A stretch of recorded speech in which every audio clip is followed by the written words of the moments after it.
You're listening to Glove Up or Shut Up on the Angry Marks Podcast Network.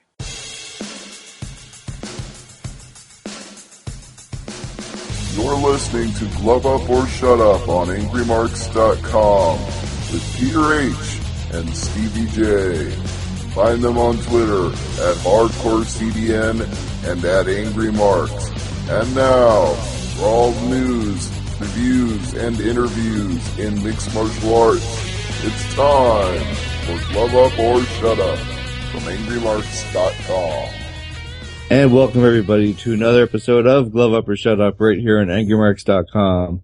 My name is Peter H. I'm joined once again by my co-host from Omaha, Nebraska, Stevie J. Is your head still spinning from watching Yair Rodriguez spin like a top? That was quite the performance Rodriguez had at UFC Fight Night, that's for sure. Quite the performance they both had, to be honest. That probably wasn't the most technical fight I've ever seen fought, but if you like people trying crazy, wacky moves that they pray are gonna land, then you got a lot of that in this fight. This was like the high spot equivalent of mixed martial arts. So we got UFC Fight Night Utah to talk about this week. We got lots of news to get to, including another fighter added to the big Bellator 160 show coming up.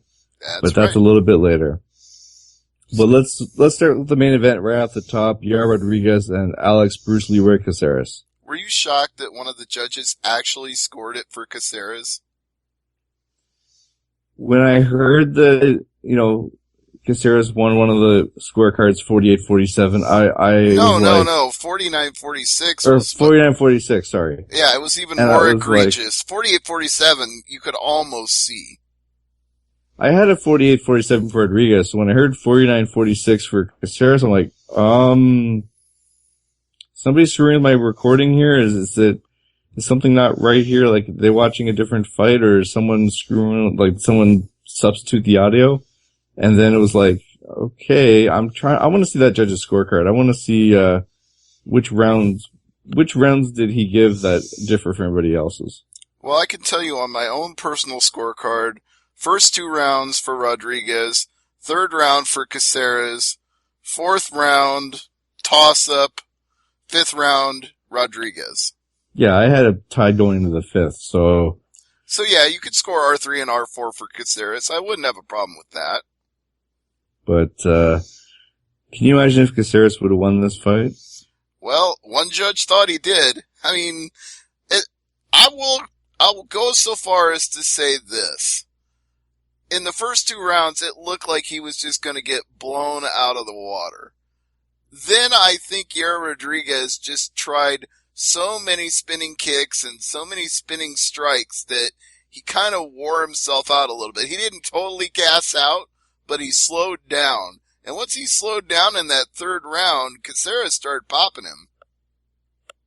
Yeah, it was, I'm not sure if it was a not lack of respect here by Rodriguez, but Caceres, he caught him, he tagged him a couple times. I'm like, when you're watching the show, you don't want to cheer on too loud. You want to watch the fight, let it progress. You don't want to play favorites here when you're, watching it as far as trying to score it. But it's like part of my head was thinking, like, he can make a fight. He could win this fight. Like, the way he showed up, I think it's one of those things, not so much when you're pushed your back against the wall. It's more something where you're playing with house money, not to the point where if you lose, you're fired, but you're going to show people, you're going to doubt me. This is why you shouldn't doubt me. And he almost won this fight. Yeah. No, there was a point in the 3rd round where he came very, very close to wrecking Rodriguez's shit because in very short order, he landed a flush left hand and a knee to the body, and you could see Rodriguez immediately back off like, I don't want to get hit with either one of those again. I'm getting the fuck out of here. No. Well, nobody would want to get hit with one of those. You still have some good power there. Yeah. No, he made a fight out of it. After, like I said, the first 2 rounds, I didn't think Caceres was going to do anything. And then those middle rounds, he made a hell of a comeback. All right, so 48-47 times 2 and 46-49 for Rodriguez. Let's talk about another featherweight fight. In co-main event, Dennis the Menace Bermudez against Honey Jason. Completely one-sided. I actually thought there was a chance this could have been a 30-25, but nope. Only one 30-26 from one of the judges, the other two 30-27. So that new open scoring everybody's talking about hasn't quite kicked in yet. I would give it depends on each state, right? It's going to take time. It's not going to be instantaneous. Right. But you can't tell me that second round wasn't a 10-8 round. They might use that as a definition. Yeah. I mean, we're almost borderline 10-7 the way that he just massacred him in that round. I mean, he took him down, busted him up, split open cuts that he'd already opened in the first round. Do you give Jason credit for getting off his stool for the third? Yeah, I'll give him credit for that, but man, just total one-sided massacre. You know, this is definitely Friday the 13th level types of gore. Yeah, it was, he's gonna need a couple weeks to heal the wounds on this one. Yes, indeed. Oh, I think it's actually more important we talk about the call out after the fight. Oh yeah, Bermudez called out, Frankie Edgar. Said he wants him at Madison Square Garden in New York City.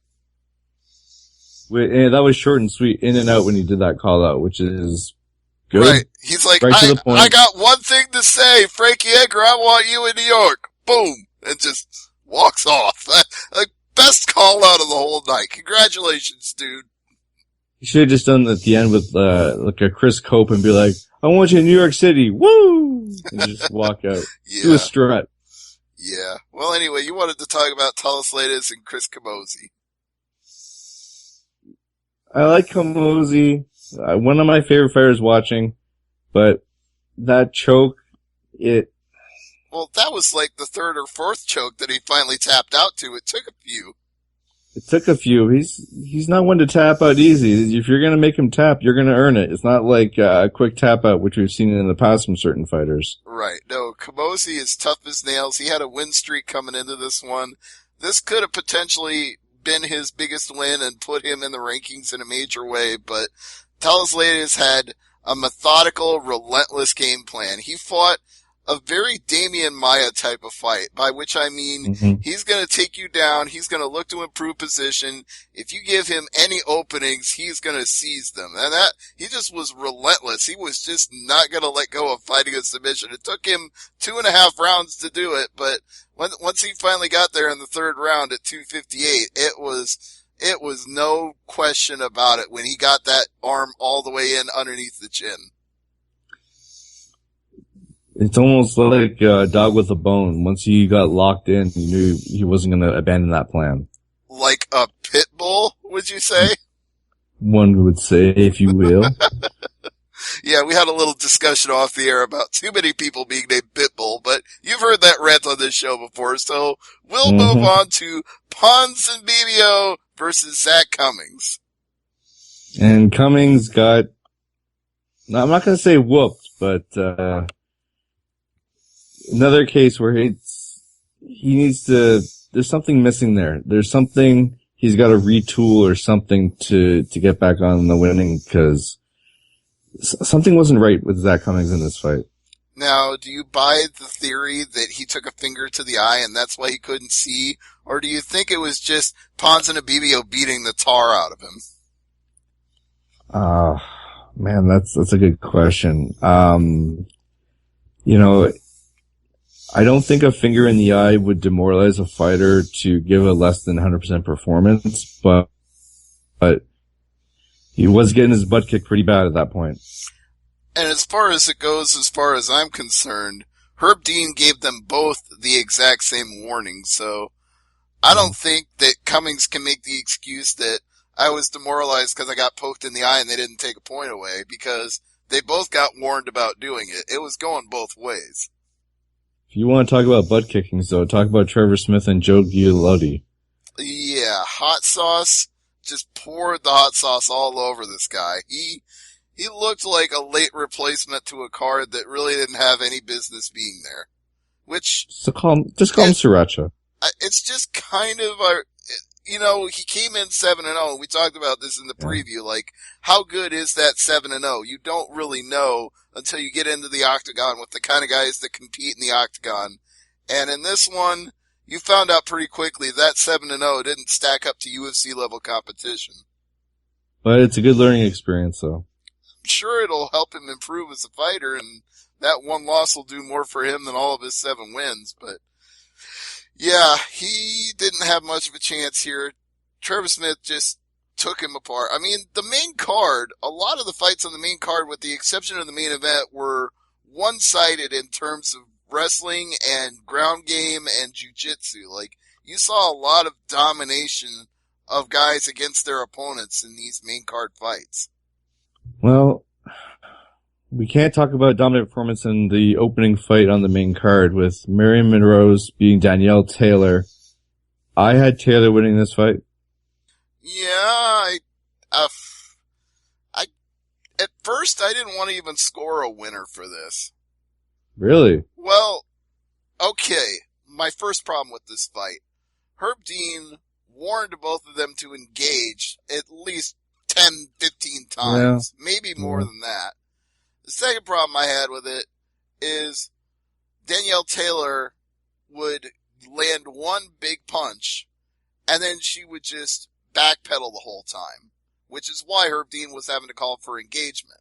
Now, when she'd land that one big punch, it'd be really crisp and clean, but it didn't knock Moreau's down, and it didn't knock Moreau's out. So, do you get credit for landing one big punch and then running away for 4 minutes? Or do you give credit to the woman that's coming forward and throwing more strikes, even if maybe she's not landing the one big shot the way that Taylor was?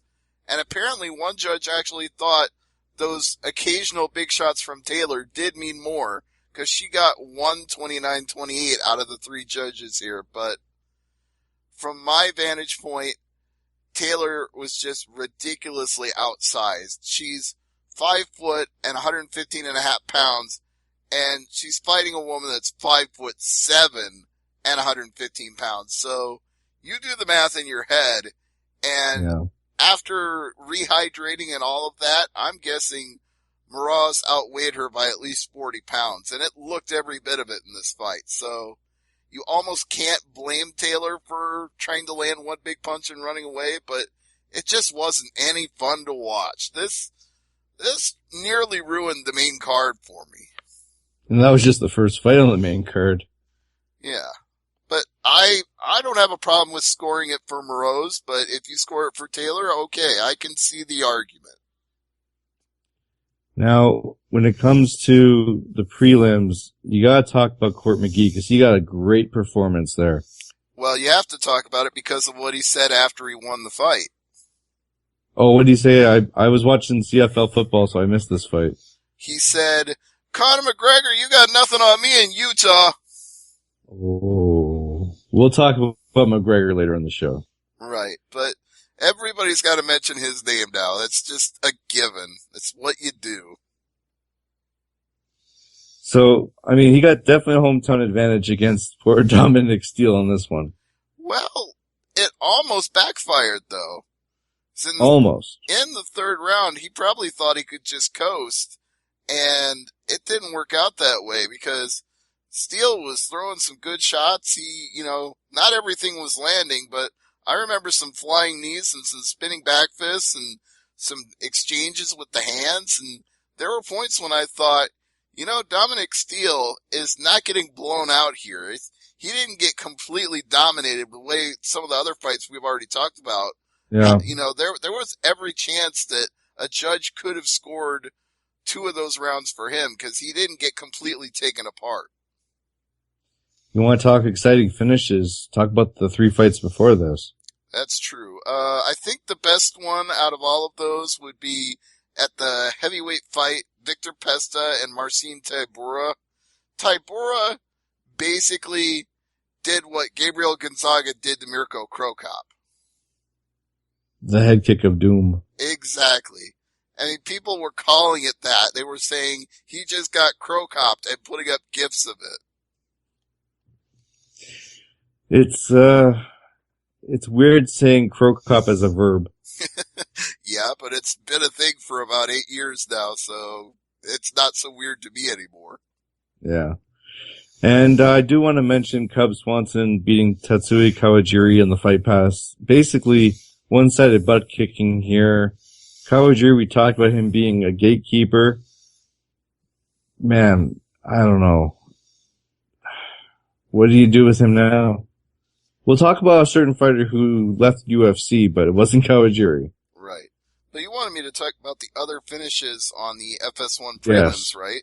Well, yes. We had David Timur, who you might remember from the international versus American season of The Ultimate Fighter. He was on the European team with Conor McGregor, so he's doing pretty well for himself since that season. This is another great fight for him because he went out there with this guy that had a really good record, but I hadn't heard of before UFC, before he had his fight.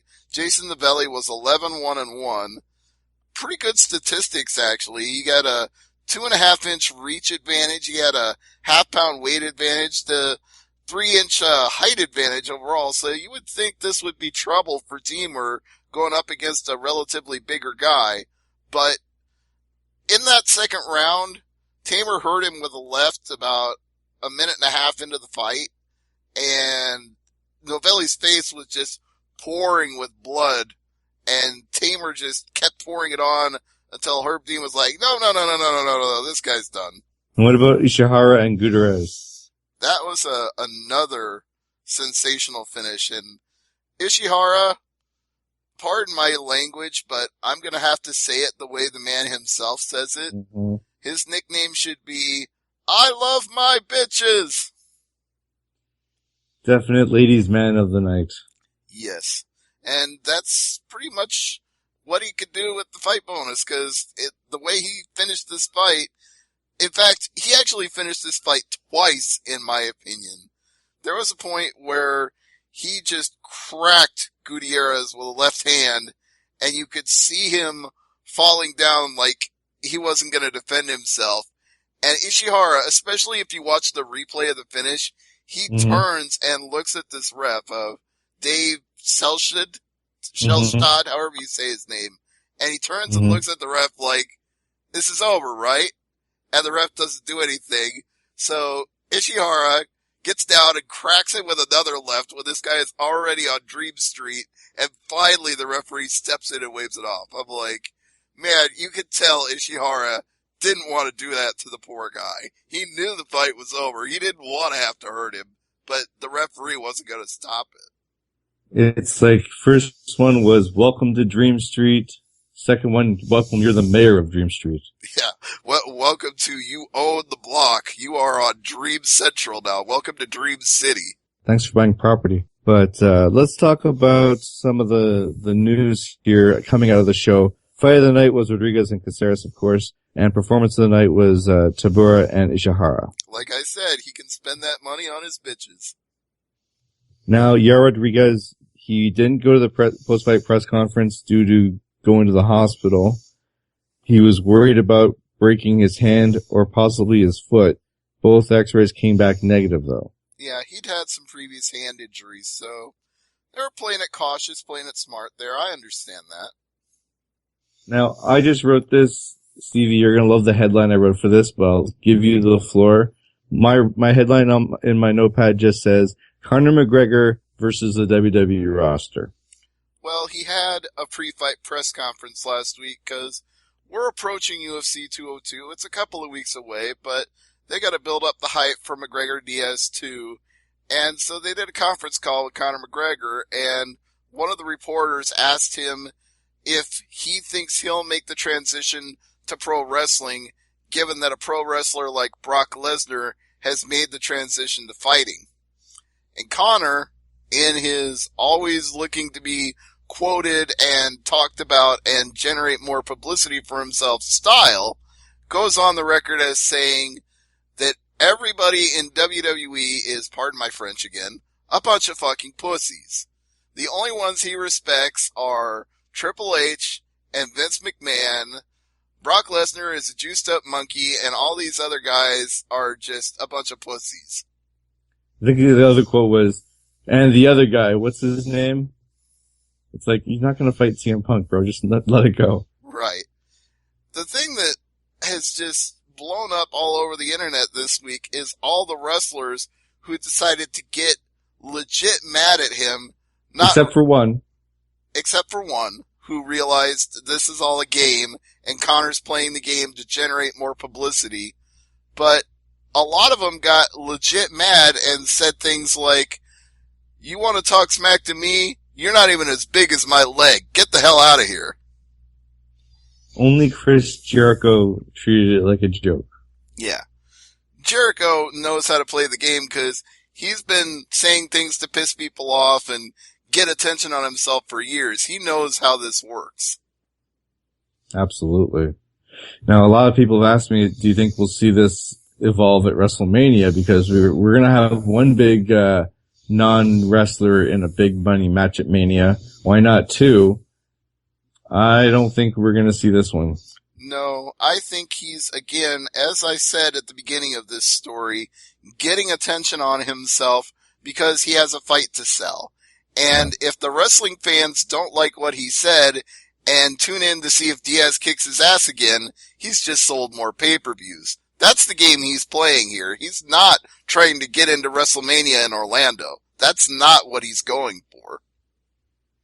But the initial, like, the casual fans don't know that. That's the thing I'm making. Like, hardcore, we see what he's doing, but the casual buzz he's trying to get, trying to just have him at the top of mind, it's that brand thing we've talked about in the past. When it comes to Connor, it encompasses more than just mixed martial arts. Well, if it's the casuals that are reacting to this, then that's exactly what he wants. Yeah. Yeah. All right. We talked about Dennis Bermudez, Frankie Edgar. Featherweight Mirsad Bektic has an ACL injury. He's working with an ACL injury right now. He's number 15 in the rankings, and he's undefeated at 10-0. You know what? Since you mentioned the rankings, can I go on a little rant here about the rankings? Absolutely.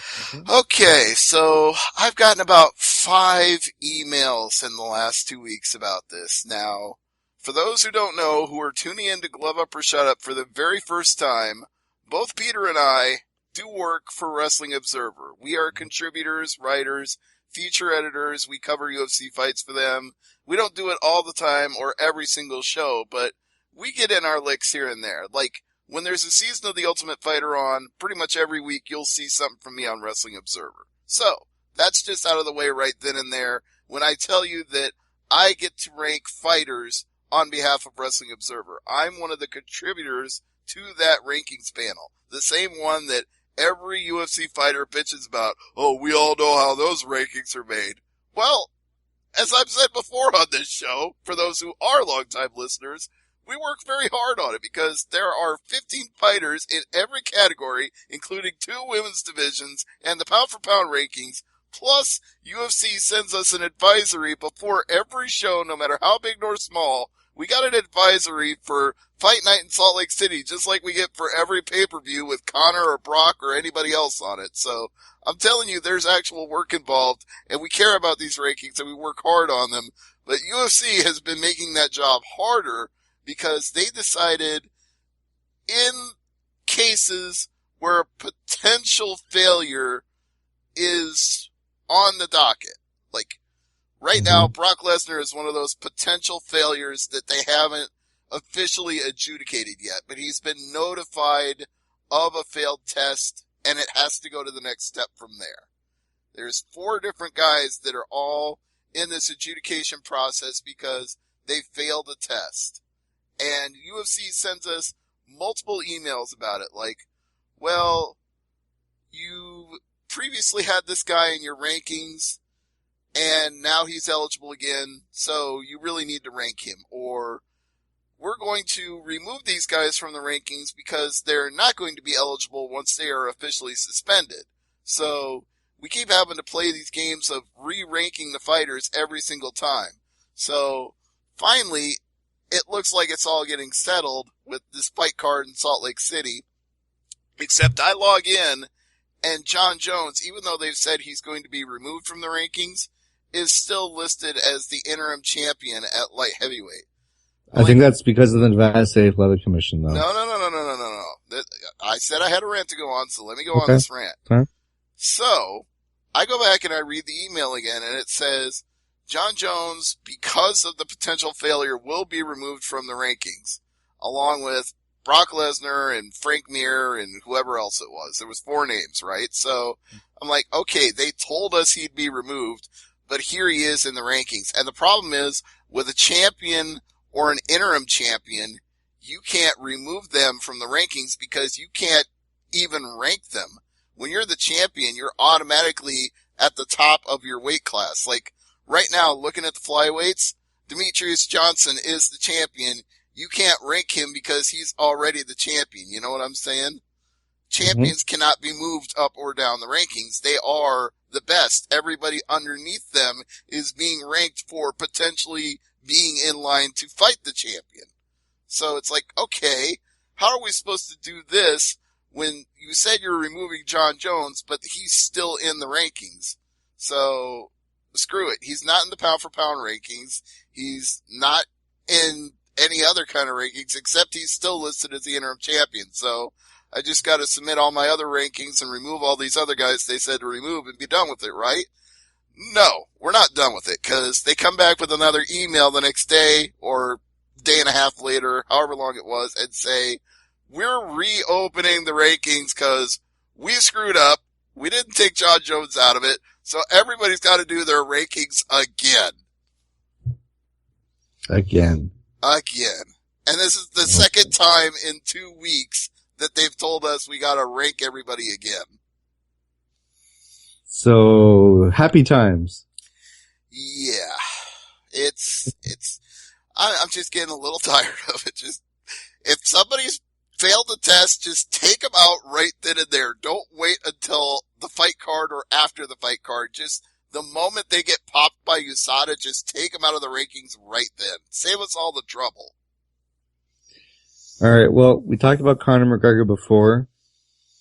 There was another person he vented about. One, Rafael dos Anjos. Mm-hmm. So my question is to you, do you think he'll go back to 155 and fight dos Anjos?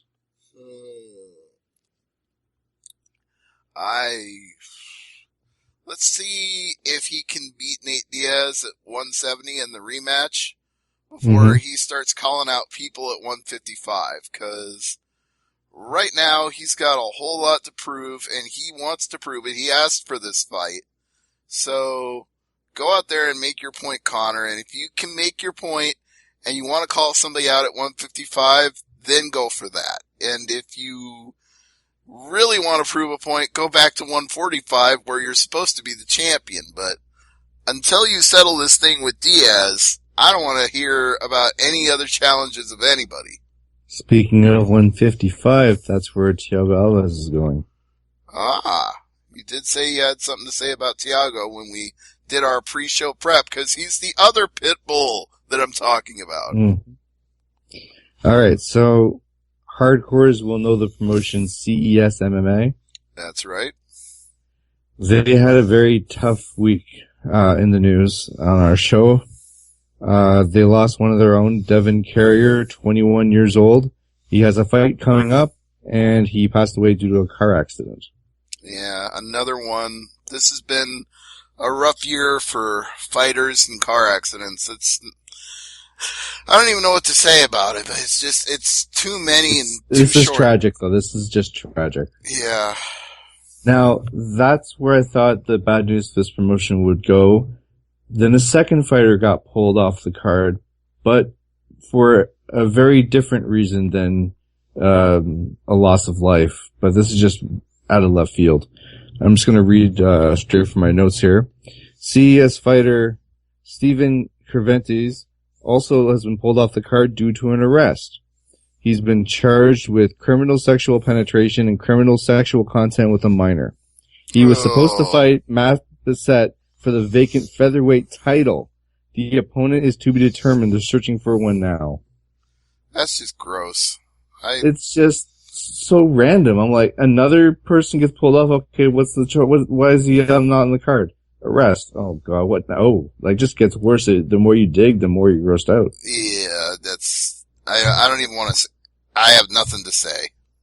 All right. Well, let's talk about something positive. This week, we're going to get a new episode of Road to the Octagon, and it's going to star CM Punk. It's about time, because he's got a fight coming up in Cleveland, so they got to get ready for it. Mm-hmm. I'm looking forward to watching that. There's already a trailer, I believe, on YouTube. I'm not surprised. Is it fan-made or UFC? I think it's UFC. Well, that's not surprising. All right. We talked about 155. Eddie Alvarez has said he would defend the title against either Diaz or Conor. Well, I think RDA probably gets a rematch before either of them get the challenge, so that's where I'm looking at it. Now, we all know about the Dolce diet. Yeah, in fact, I've actually talked to Mike Dolce about the Dolce diet. You can find that on YouTube, AngryMarks.com on YouTube. He thinks the weigh-ins, now that they've been delayed a little bit, you could say, he wants it to now to be 48 hours before a fight. I guess. Well, you think that's a good idea? People could, I like weigh-ins the day of a fight. I want to go the opposite direction. Right now, with the fighters that I've interviewed recently in Bellator and World Series, they all seem to be in favor of early morning weigh-ins and then fights a day plus later. Like, let them get that final cut in the morning, rehydrate, have a public weigh-in later that afternoon, and then have the fights tomorrow night. That's almost a full day. I think 2 days is probably a little excessive, because you could put on 20, 30 pounds if you're given 2 full days. I just think if you fight at welterweight, you should be a natural welterweight. Well, you're never going to get natural anything in a sport with weight cutting. Unfortunately, you're right, yeah. But there's certain people who can cut 3-5 pounds like nothing, and that's their weight. Then you get some guys who can cut 20 pounds, and it's nothing. Well, unless you change the rule to completely ban weight cutting, which nobody has proposed doing, you're never going to get guys that are actually fighting at their natural size, because everybody's looking for that competitive edge. They all want to be bigger than their opponent. Didn't I see Diaz is nowhere near the weight of 170 right now?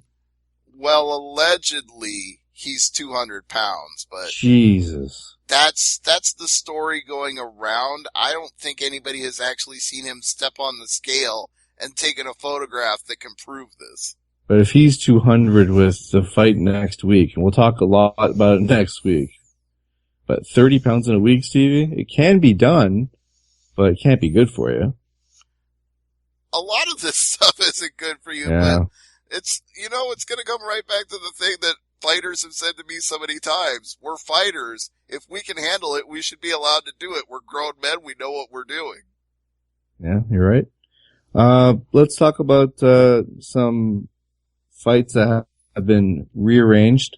Alcy Daly is out of her fight, UFC Fight Night 93 against Michelle Watterson, due to injury. That main event for that show is Arlovsky and Barnett. So, who is the karate hottie going to fight? We don't know yet. Okay, to be determined. And Sabah Homasi from Titan and Bellator is replacing Sean Strickland at UFC 202. He's facing Tim Means. Ooh, that's not going to be an easy fight. That's not going to be an easy one to take on replacement. Hey, we want to call you up to UFC. Awesome. Who am I fighting? Tim Means? Oh, great. Yeah, that's great. That's awesome. Oh boy. Good luck with that. Now, did you hear who's going to be in the next, who might be in the next Spider-Man movie?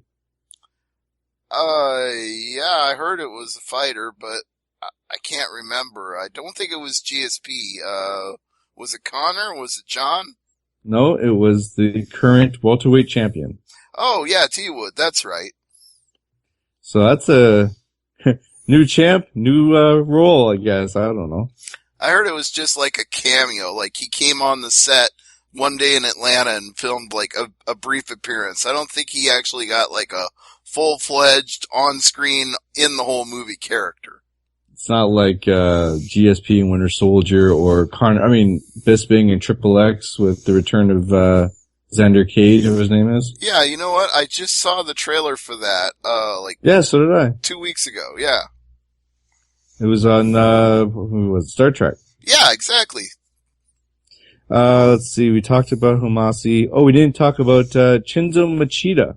That's right. The lesser-known Machida brother. Lyoto Machida, the former UFC light heavyweight champion, obviously the most famous Machida out there, currently a competitor in the middleweight division if he's cleared all his drug tests, shall we say, but basically the best known Machida on the planet because Machida Karate is the best karate, and he proved it when he won the title. But he has a bunch of brothers. I believe we concluded there are 4 Machida brothers in total, right? In total 4, yes. Yes, and Shinzo is an older brother of Lyoto's who fights at featherweight, and he's been added to the preliminary Bellator 160 card. So I wrote up a nice story about it for MMA Mania, pointing out that Lyoto Machida's brother was fighting on a Bellator card, and they changed the headline on the homepage to Machida fights at Bellator 160. Okay, technically that's true, but that... Wait, I'm gonna close or something. I'm just telling people for the record here, I don't make those kind of editorial decisions. I write what I write, and they do what they do. Yeah. Let's see. Oh, did you hear the story about Ben Saunders? Yeah, I read something about Killer B earlier today, but I'm drawing a complete blank on what he said. He basically went on the underground forum to explain why he's not on the roster anymore. And? He was not cut. The contract just expired. And they didn't offer him a new one? Well, this is the thing.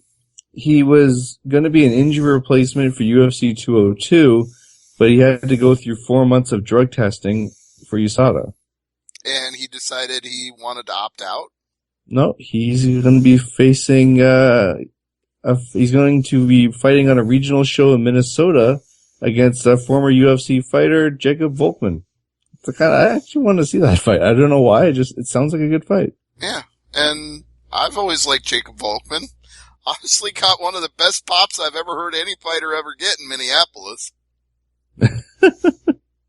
Doesn't surprise me at all, actually. Yeah, Jacob Volkman and Brock Lesnar are the 2 most popular guys in the Target Center that I know of. Alright, well, that's going to do it for the news this week. Stevie, what's on tap for Thursday night AMP? We'll talk about New Japan's G1 Climax and the Cruiserweight Classic. And next week, we'll be talking UFC 202 with Diaz and McGregor. And, man, there's so much stuff going on for SummerSlam weekend if you're a wrestling fan. You got an MMA show on Saturday as well. You've got, in Canada, if you don't know, I'm surprised you don't, but the Tragically Hip are having their last concert ever. And it's in their hometown of Kingston, and it's going to be nationally broadcast on CBC. All right. So if you're a Hip fan, go on your way. I'm pretty sure you can find a way to see it. I'm thinking YouTube, just saying. But if you're a Hip fan, like, that's one of the bands that's on my bucket list, and it doesn't look like I'll be able to see them in concert, but this is the next best thing. Right. But that's going to do it for Glove for Shut Up. For Stevie J, I'm Peter H, the Hardcore Canadian. Thanks for listening, and as I always say, never leave it to the judges. Good night, everybody. See ya.